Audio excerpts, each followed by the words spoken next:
Middle East tensions in the late 1980s. In the Middle East, tensions were high after the Iran-Iraq War.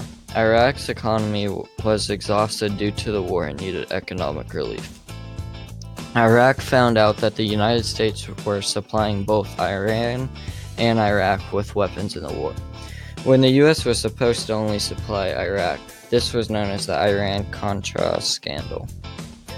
Iraq wanted economic relief from the scandal from the neighboring countries in the Middle East. They all disagreed, which led to the invasion of Kuwait. The U.S. immediately formed a coalition with neighboring nations. The coalition ordered that Iraq remove forces from Kuwait, or they would remove them by force. On January 13, 1991, the U.S., along with coalition forces, launched Operation Desert Storm. It took about 6 weeks for Kuwait to be liberated from Iraqi control. Saddam Hussein was the leader in Iraq during the war. After the loss in the war, he was not kicked out of power. Hussein would have to fend off uprisings for years to come. Under terms of peace, Iraq would have to give up all weapons of mass destruction. They would also recognize Kuwait's sovereignty, and a no-fly zone was made above Iraq.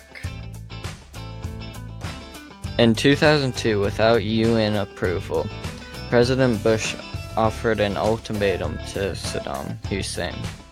Bush ordered that he step down from power or face another war.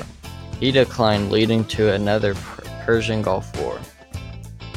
Tensions began to rise again when the UN believed that Iraq was still maintaining weapons of mass destruction. Iraq was also accused of supporting terrorist groups like Al-Qaeda. Saddam did not leave Iraq, leading to the war. Fighting began March 20th, when the U.S. ordered an airstrike on a bunker where Saddam was believed to be. There were 2 phases in the Second Persian Gulf War. The first was the fighting between UN forces in Iraq. This lasted between March and April of 2003. After this phase, the UN forces had control of Iraq. In 2004, there was a presidential election. This was during the fight in the Middle East. Due to the war, it was a controversial time.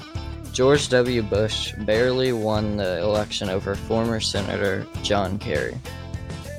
The U.S. led the occupation of Iraq, but was opposed by an insurgency. Violence began to decline by 2007. U.S. troops started withdrawing from Iraq. By 2011, the U.S. fully withdrew from Iraq. Some people believe that the U.S. should have never been in this war. It was far away from the U.S. soil. There were about 4,500 U.S. soldiers killed in the Iraq War.